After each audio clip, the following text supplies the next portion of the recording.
पूर्णिमा का व्रत करने का कारण क्या है बताइए? आप इतने सालों से कर रही हो, कई माताएं कर रही होंगी पूर्णिमा का व्रत। एक समय फलाहार करती हैं, एक समय भोजन करती हैं। भोजन में खीर का होना जरूरी होता है पूर्णिमा के व्रत में। दूध की सामग्री होना जरूरी होती है पूर्णिमा के व्रत में। 12 महीने की पूर्णिमा करो, मना नहीं है। और पूर्णिमा उठाने का भी समय होता है चैत्री। चैत्र के महीने की जो पूर्णिमा होती है, चैत्री पूर्णिमा पहली पूर्णिमा मानी जाती है, इसलिए चैत्री पूर्णिमा को सिद्ध पूर्णिमा कहते, कार्य सिद्धात्री पूर्णिमा कहते, सिद्ध करने वाले, मनोरथी पूर्णिमा कहते हैं।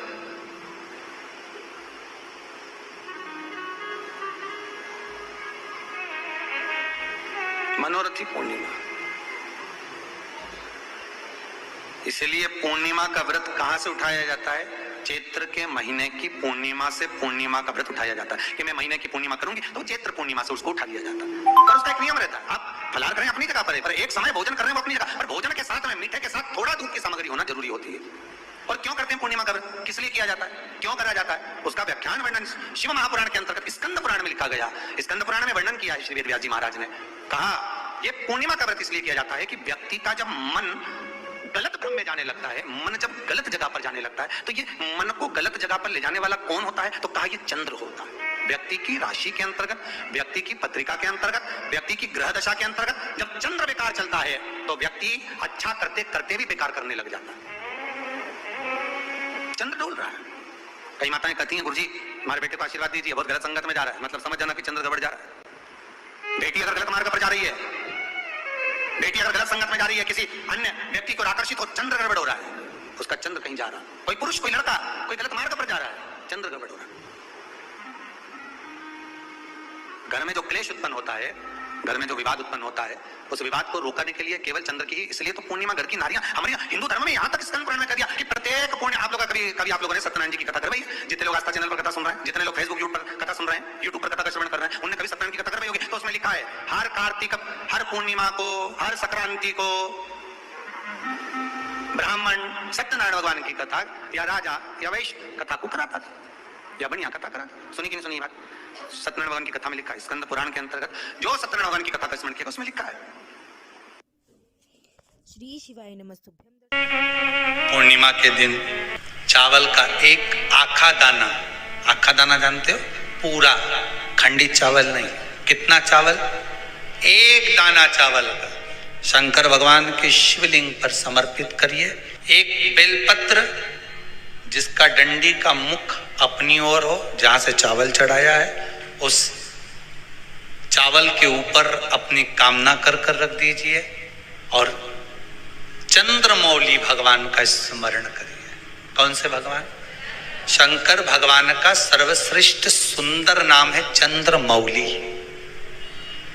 चंद्रमौली भगवान का स्मरण करिए, अपनी कामना कर बेलपत्र समर्पित कर शिव जी पर एक लोटा पानी, एक जल पात्र समर्पित करो, कलश से जल चढ़ा दीजिए, नैनों में वो जल लगाकर अपनी कामना कर वापस घर को आइए।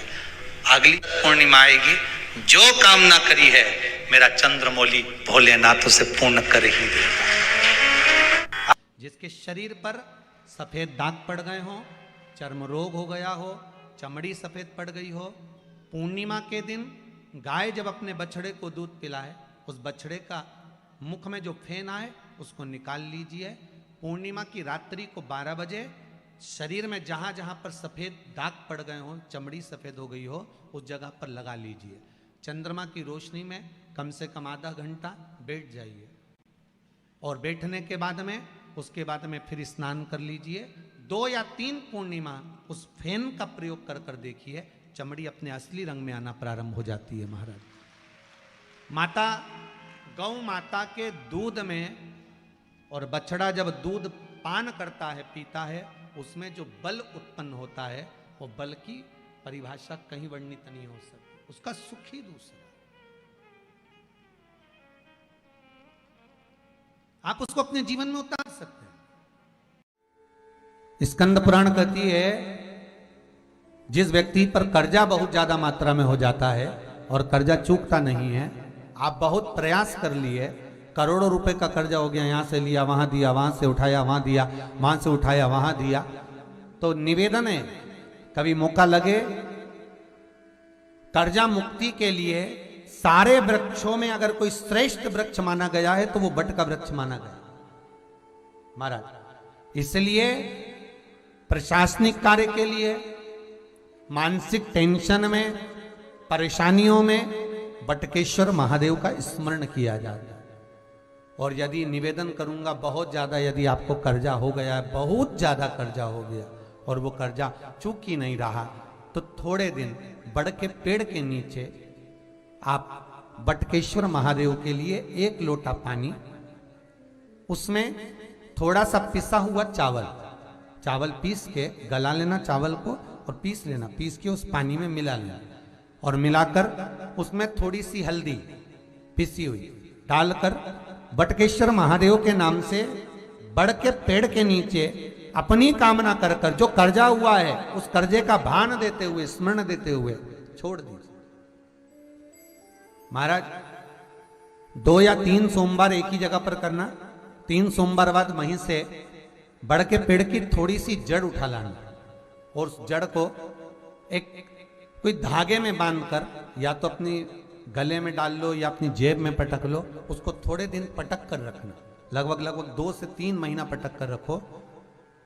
वो जड़ जैसे बड़ का पेड़ विस्तार होता है, पानी गिरे ना गिरे, जल वृष्टि हो ना हो, गर्मी पड़े ना पड़े, उसको कोई फर्क नहीं पड़ता। बड़ का वृक्ष आप रूप फैलता जाता, उसकी जड़ें अपने आप प्रबल होती है।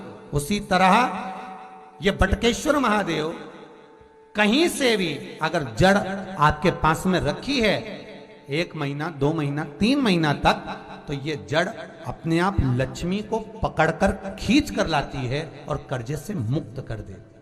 बटकेश्वर महादेव का स्मरण सुख का देना हो। विशेष जब कामना रहती है, विशेष कामना, आज आपका मन कर गया 108 चावल के दाने मेरे को शिव जी को चढ़ाना है,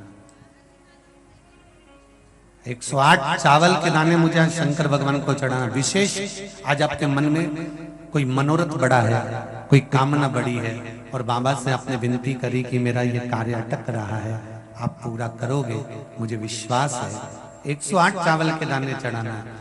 आपने चंदन लगाया, हाथ की हथेली पर 108 चावल के दाने जो घर से गिनकर लेकर गए हो उसको हथेली में रखा। एक एक चावल का दाना नहीं चढ़ाया, हथेली में रखकर जो विशेष कामना, जैसे किसी कर्मकांडी ब्राह्मण से पूछा जाए, पूजन होने के बाद में विशेष अर्घ दिया जाता है, विशेष अर्घ।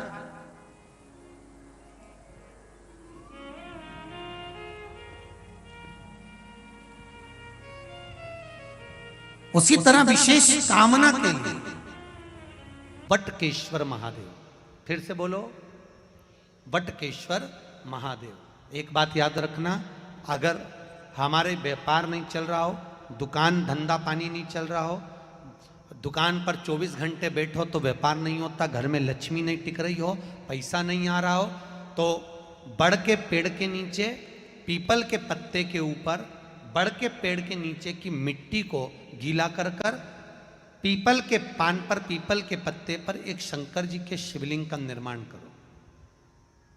क्या बनाना है? शंकर भगवान का शिवलिंग।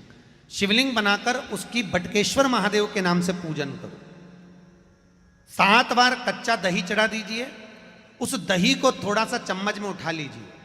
उस दही को लाकर जहां तुम्हारा व्यापार है, जहां तुम कमाने के लिए बैठते हो, दुकान पर बैठते हो, उस दुकान पर उस दही से स्वस्तिक बना दीजिए और इस पीपल के पत्ते पर जो बटकेश्वर महादेव का तुमने निर्माण करा है, इसको ले जाकर विसर्जन कर दीजिए। आपकी दुकान 3 महीने के अंदर धड़ाके से चलना प्रारंभ हो जाएगी महाराज। लक्ष्मी की कभी कमी नहीं आएगी।